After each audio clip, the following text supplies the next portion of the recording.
work with me. There's the most exciting thing. All right, here we go. Go away. So let me see, if I gave you a problem like this.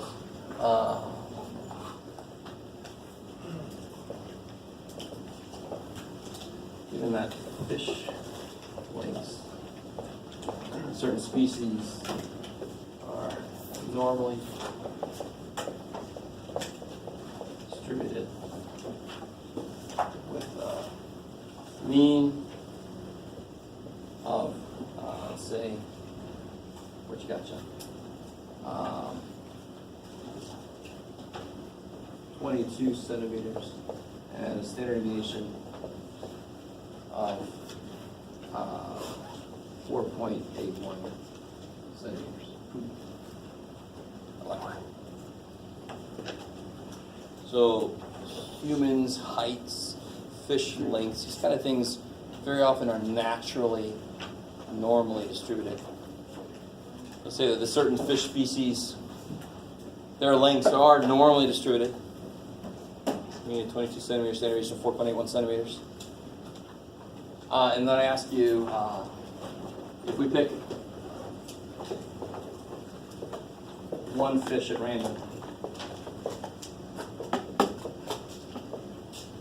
find the probability that that fish it has a length of more than 35 centimeters.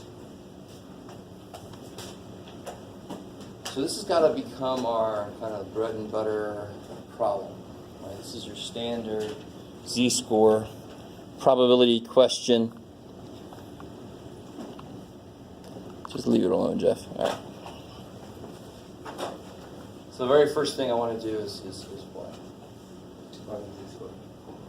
Draw your graph. Draw the picture. I like it. I like the tone. It's perfect. Draw the graph. So some of you guys are going to skip this step, and you will get some right, and you will make mistakes. I mean, you skip the step of drawing the graph, you almost invariably will make a mistake somewhere. So what goes right in the middle? Mean 22. 22. Kick ass. And what goes right underneath that? 0. 0, because that represents the Z-score. z-score. And the mean is always 0 away from itself. I love it. It's kind of neat. Sounds very deep. And then I want probably it's more than 35, so just put 35 about where it goes. If you put it there, you're fine. Do you understand? It's just a quick little sketch, a little anchor. At least relative to where everything else is, it better be in the right place. So now I know the answer is going to be possibly pretty small. I know it's at least going to be less than 50%. Is that cool? All right. Because maybe 35 is here. It's all based on the standard deviation about exactly where it is, but you don't have to get that specific on the graph. Now I make z-score, so I'm able to use the chart to find the probability. So this chart, again, is using calculus, actually using a computer that's using calculus, to calculate the areas within certain regions of the normal distribution. It's just like a uniform distribution, but why do we not need a chart for uniform distribution? Because it's just a freaking rectangle. I think we can handle that. For a normal distribution, it's curvy. Shit. I don't have any geometry formulas for something that's got one side that's a little curvy. We don't have that. So we need help. There's the help. How do I make this into a z-score? 35 minus 22. Yeah, so it's always the data point we're interested in, minus the middle, Minus mean. 22, divided by the spread, 4.81. I like it. Now, I say it that way because I said something earlier this semester that very soon you're not going to believe that I know what I'm talking about, but the z-score formula never changes. It's always our data point minus the middle divided by the spread. It always is. Always. So when we start seeing different looking z-score formulas, you start to question my sanity. I don't care. I'll try to point out to you how it's still the same damn thing. And whatever you get there. 2.70. Sounds about right. 2.70. Anybody else helping us? Okay, good. I like the crowd source. Good boy, Jeff. So Right there. Can somebody tell me right there, what does that mean? What's 2.70 mean? What's that number by itself mean? It's the z, so that's like 35. Okay, it's a z-score of 35. Now, get a little deeper. What does that mean? Yes. So 35 is 2.7 standard deviations above the mean. We could be even more away from the mean, I would accept, but above the mean is even better. It's just positive, so it's above the mean.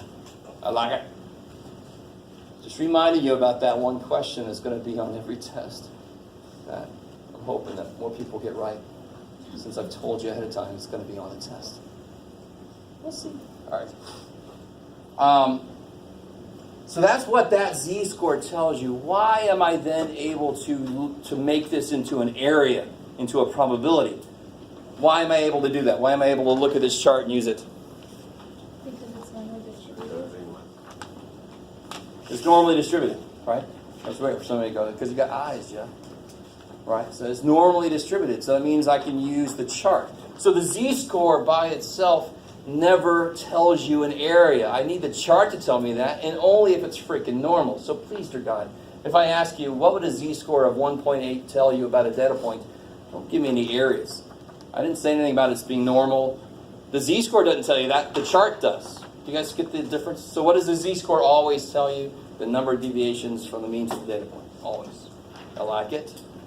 So now, if I look up 2.7, I'll get this, which of course is not the answer yet. So what do you get when you look up 2.70? So if you just got this chart for the first time today, 2.7, you want to be on the positive side. 2.70. So that's where we got 0.9965. If I wanted 2.71, I would have went over to where it says 1 for the second decimal place. So first decimal place, second decimal place. I like it. Very creative way to get it all to fit on one page. Okay. So this is, I just forgot. What do you guys say? 0.9965. So what's the actual answer going to be? 1 minus that. Yeah, 1 minus that, so 0035. So you guys might look at negative 2.7. It's a shortcut. You get here, shave off a couple seconds. Let me let that sink in. Everything I just did desperately needs to be really easy right now. So here, you guys do part B. So that's the probability right there. You could also write it, if you wanted to, you could write it as 0.35%. Or this. Both the same thing. So you guys figure out what's the probability that it's the fish's length that I just randomly picked is between, what you got, Jeff? 10 and 15 centimeters.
catch up to you guys.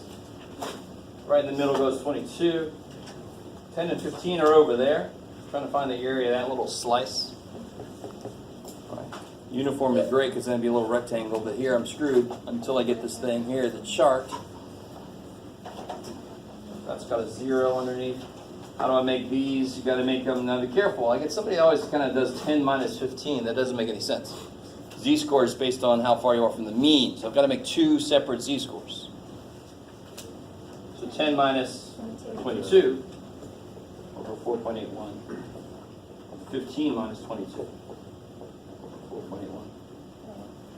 Negative 2.49 and negative 1.45. Yeah, what do you guys get for the first one? Negative 2.49. 49? Negative 1.46. 1.46? Negative? Cool. I like it. So they're both definitely negative, but below the average. Poor little fish. Okay. And now I can look up the areas for both of those. You never subtract z-scores because then that changes where you are. But you can all day subtract areas. That makes physical sense. This area is too much area. So when you look up, the 15 is negative 1.46. What are you going to look at negative 1.46?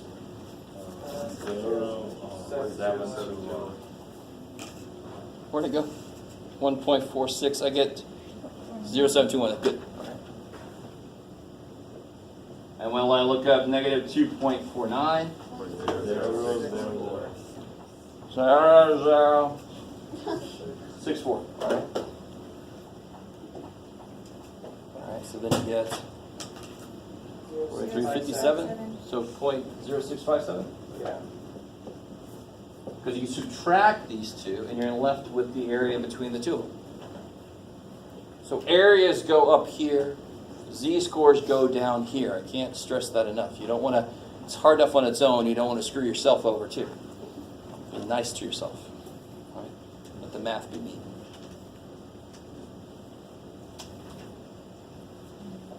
All right, one last problem like this. One last piece with this fish problem here. What if I then ask you what length of fish would put a fish into the 90th percentile?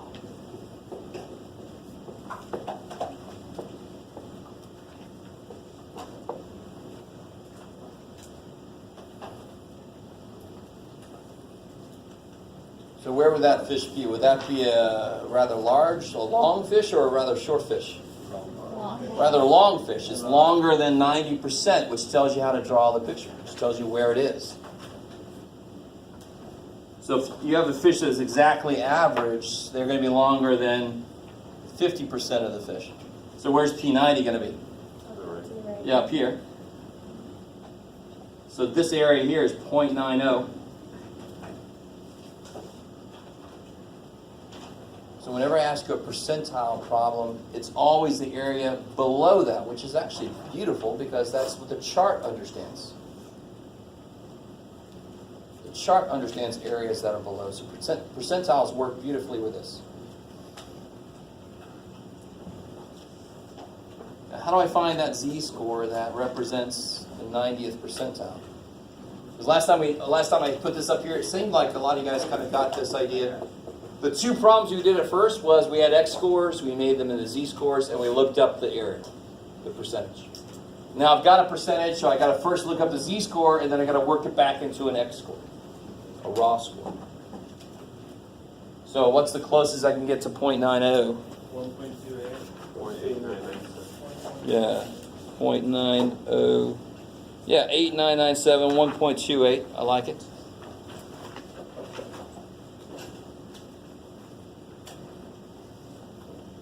So who remembers that formula we developed? X equals mean plus z-score times the standard deviation. Yeah, start at the mean and go this many of these to get to the data point. That's just the z-score formula solved for x, but it's also a note on your formula sheet, which your teacher must allow you to have because it's a freaking formula. But if you can read it in English, it tells you the answer to that question.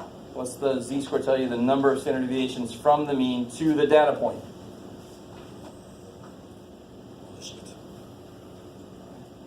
So then I just plug in what I know, 22 plus 1.28 times 4.81. I get something. 22.16. Say again? Or 28.16. Oh, there you go. 28.16? Yeah. How's that sound, everybody? It's rounded. Of course, please don't. Jeff's a big enough dork already. Don't make me a bigger dork. Light years, miles, centimeters. This is a raw score, so it's going to be what this represents physically, the length of the fish. I like it.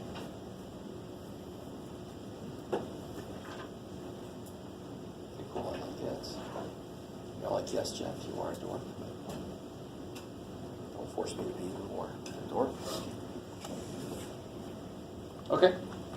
So those are the main kinds of problems, and that was that handout I gave you guys to focus on all the different kind of things you're going to have to do with the z-score chart. Sometimes 1 minus, sometimes subtract 2 areas, sometimes work backwards, all that kind of stuff. I like it.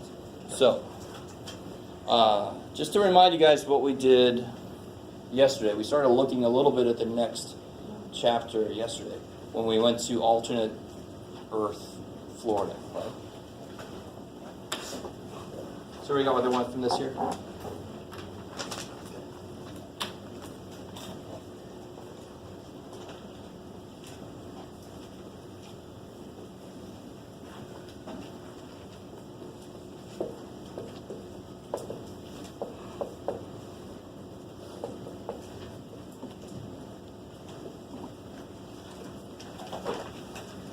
Just to formalize this is called the central limit theorem.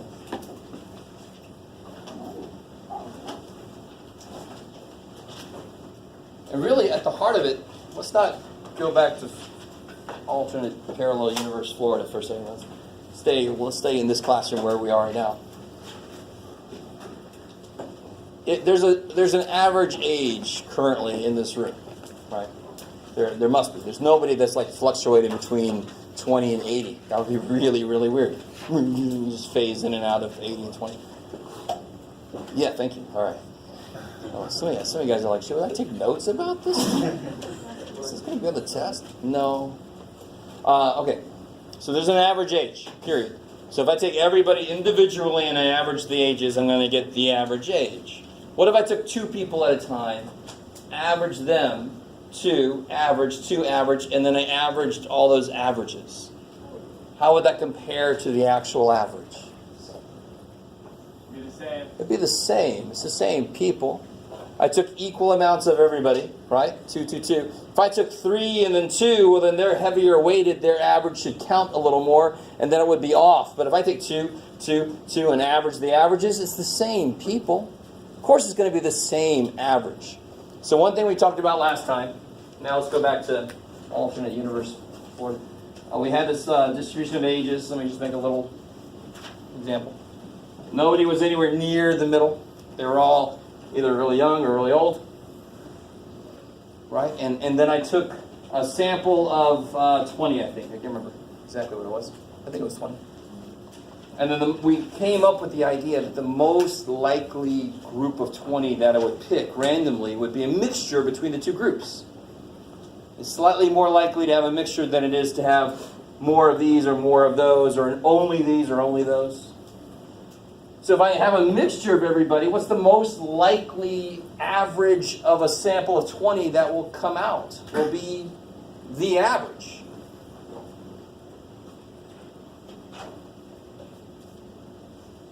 Does that make sense by itself? I don't know. So if the average age of this class is 25, and I take a group of 10 people, what is your best guess about the average age of that group? 25. Why is that your best guess? Because that's the most likely thing to happen. If the average of everybody is 25, then a subgroup, the most likely average for that would be 25. Yes, sir? Would the standard deviation change? Well, that's the next part. I'm just focusing on the average for right now. I like it. All right, I like it. Is everybody with me so far? Yes, okay. So if I take 20 people at a time, the most likely X bar of them, the most likely sample mean, will be the mean. Now, does that mean no other averages are going to happen? No, you guys know better than that. Just because I say most likely doesn't mean it's the only thing that's going to freaking happen. But what it does mean is the highest point now on this new picture. And how am I going to make this new picture? Here I talked to individual people and plotted them. Here I'm talking to 20 people at a time and plotting their average. You guys with me? So it's a distribution of sample means. So now it's going to look something like maybe this. With the highest peak in the middle. And let me put a little mu sub x bar. Oh shit. What does this mean? What did I just say about if I take 2 at a time and I average all those averages? So it's the average of all the sample averages. It's the mean of all the sample means, if you want to use the official word. I like it. So the mean of all the sample means will be the same as the mean of the population. Because it's the same people we're talking about. There's no reason it would be bigger or smaller. Okay. I love it. I love how some of you guys look at me like, stop talking about this shit and just tell me what to do. All right. You've got to understand the idea behind something to understand why the formulas do what they do. And why do you want to do that? So that you know which formula to use when. Right? I'm not here to show you, when I say this, use this. That's not my purpose. My purpose is explain the idea, why does the formula change and when do I use which formula? That's the whole thing here. So obviously, when am I going to kind of apply this thing? When I take a sample and I ask about sample means, then I have to apply the results of this. So the big thing, like here said, is the standard deviation. That's the big thing. Here the mean stays the same. Ooh. But it should be kind of obvious, and I know I just made this shit up a bit. Right? Obviously, did I actually go to alternate? I wish I could. That would be neat. A little portal going, and go to some other part of the multiverse. But no, I can't do that. Sure. But it should hopefully make conceptual sense that this is certainly something that would come out of this. That should be the highest peak now. I should get more groups out of the average, the actual average, or close to it. So obviously, whatever the standard deviation was, how's it going to be for all the sample means now? It's going to be smaller because everything kind of rushed to the middle. What's the standard deviation tell me? The average distance away from the mean to every data point. And if more of the stuff is here, that's going to be smaller. Now, we're not going to get into the math behind this, but here's exactly how much smaller it gets. The standard deviation of the sample means becomes the old one divided by the square root of n. Because this effect of coming to the center should get more pronounced the larger my sample is. In fact, if I went to the extreme and I just took as my sample size the population of Florida, right? In which case, and basically I have to think about it in infinity. It should just be a line right here. It isn't really, but that's roughly a good way to think about this. That's the extreme. Everything's going to come right to the center. Okay, maybe. So the mean stays the same because we're still talking about the same people. I'm just grouping them instead of doing it one at a time. Whoop-de-doo. The mean shouldn't change. But the standard deviation will definitely change. So it's related to this fact. If I went outside and randomly picked somebody, is there a decent chance I'd get somebody who's over 6'5"? That's kind of not the most likely, but it's not crazy, right? You guys with me? Now, what if I go out and randomly select 20 people? Is it more or less likely that 20 people will have an average of 6'5" than one person being 6'5"? Of course, it's less likely to get 20 people, right? So here's the original distribution of heights for individuals. If I take a group of 20, now it should look like this. For some individual to be 6'5" or more, it should be kind of small, but not crazy. For some group of 20 to have an average of more than, that should be really, really difficult just to happen randomly. Do you guys, if somebody did that, I'd say, no, you didn't pick randomly. You were like, no, yeah, no, yeah. Do you guys see what I'm saying? If you do it randomly, you're gonna get, and it should be close to the end, to the mean. So if everything gets close to the mean, that means all the probabilities of stuff out here gets smaller. Everything's rushing to the center. All right, I like it. Yes, sir. So for every spot on the new graph, yes, is that always going to be a group of people and the yes. average of that? Yes, beautiful. Okay. So this is individuals. And that's why in the calculator it actually has this symbol. Because it's saying it's the standard deviation for individual data points. The mean for individual data points. And this is the standard deviation for the mean. So this picture is the means. They're the means that are on this thing. I like it. So here's the full-blown thing. Let me take this away. Right, this is all the idea. So here's what this actually says. Central limit theorem says,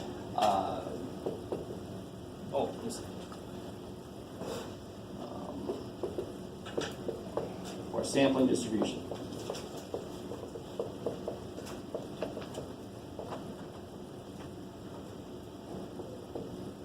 Samples of size n. The mean of the sample means will be the same as the original mean. The standard deviation of the sample means will get adjusted accordingly. It's going to get smaller. It becomes exactly this much smaller. Don't worry too much now about why it's exactly this. I would hope at least one person here might go Google this and say, why the shit does it do this? And then you can kind of see how much of the math you understand if it shows it to you. I haven't Googled that in a while. I don't know if it's out there. And there's a third thing that's really the most useful thing here, to be honest. For sample sizes n greater than 30, the sampling distribution, the picture I make with the means, will be normal enough. Normal enough for what? For anything. To use that chart. To be immediately applicable, right? So for sample sizes greater than 30, the sampling distribution becomes normal enough. So remember I said this a while back. I said once we get this chart and we see it's a collection of all the answers to every normal distribution problem possible.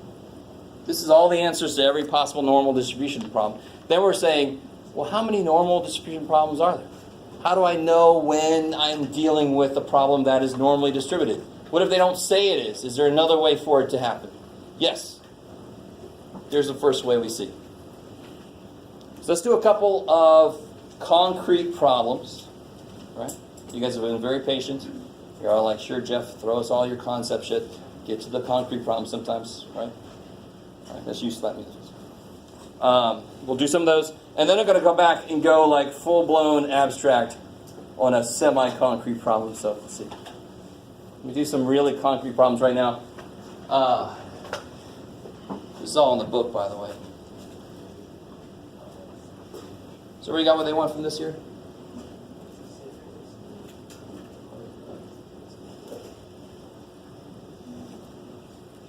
So that's the magic number to look for, is greater than 30.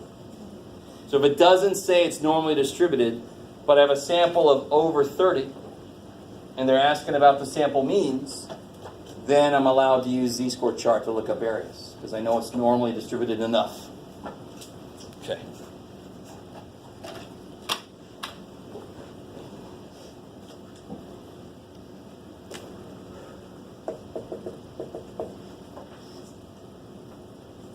Let's see.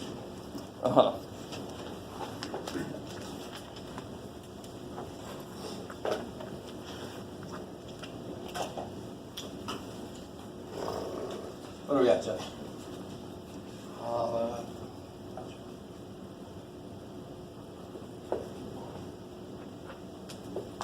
Shoe lifetimes. The mean of, let's say, 14.3. Now this is obviously for, maybe it's more for men's shoes. I don't know. My shoes, I know when I was younger, I used to wear them until the bottom came off. And this actually happened to me on the playing basketball. I was running down the court, and the bottom just came off my shoe. And the top just kind of rode up my leg a little bit, and I was like, oh, this is different. I guess it's time to get a new shoe. I'm a little bit more picky now, but still. Let's say shoe lifetimes of a mean of 14.3 months with standard deviation of, it doesn't matter, Jeff. 2.92 months. Okay. If we take a sample, if oo,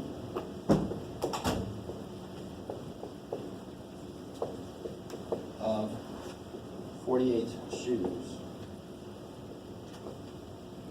find the probability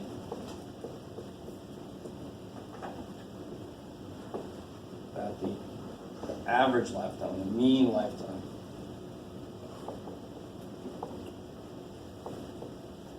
is 13.5 months. Well, is less than 13.5 months. You see that? Is less than 13.5 months? Cool. Otherwise, this will be 0.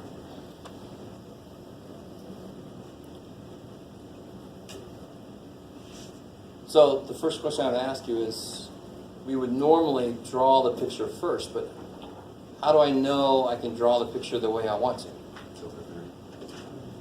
Yeah, n is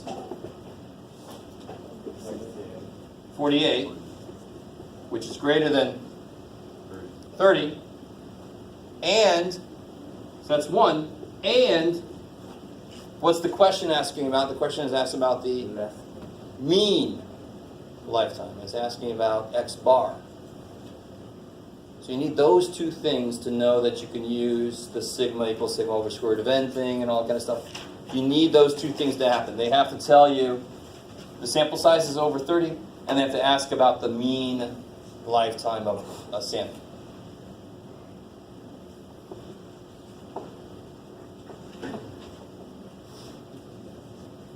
Check. So they do both. So that tells me I can do this change the standard deviation thing. Yeah, I like it. So that will be the very first thing I do. Let's change that standard deviation, and then we'll just treat it like a normal problem. I'm not going to use this standard deviation. Why? What is this standard deviation good for? Individual shoes. I take a pair of shoes, and I'm like, the probability that this pair of shoes will last whatever. I would use this standard deviation because this tells me how individual shoes are distributed. This question is asking about the mean of 48. That doesn't mean shit for them. I've got to find the standard deviation of every group of 48 shoes. And how do I do that? I take the old one divided by square root of n. 42.15. Yeah, so it'll be, where'd it go? Standard deviation is 2.92 divided by the square root of what? 48.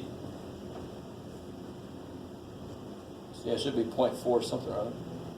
Well, it's 0.4216. The percentage is 42.15. No, it's not a percentage, right?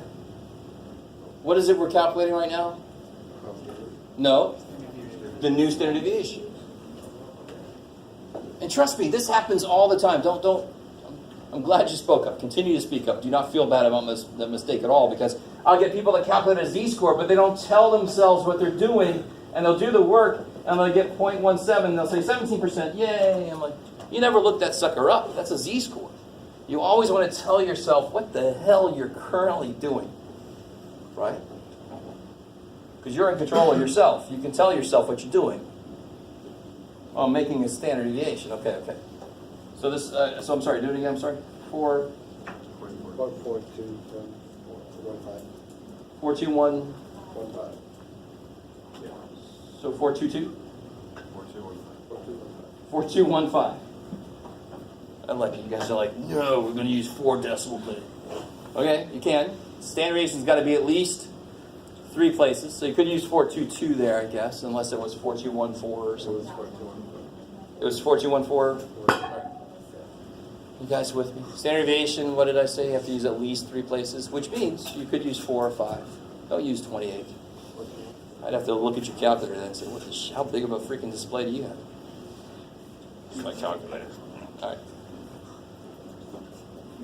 All my jokes are for myself.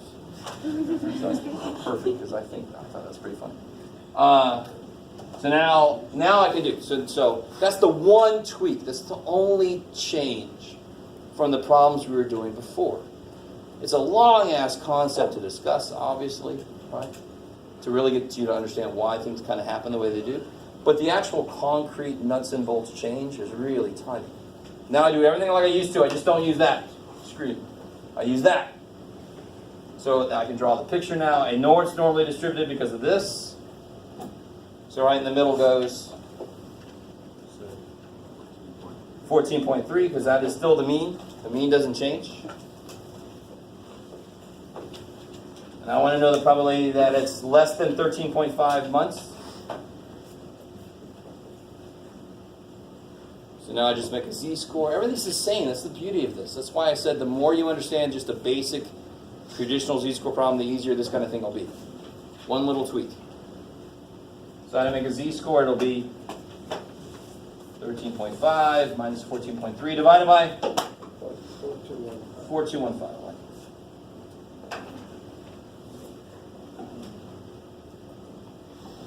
It's like negative 1.9 something.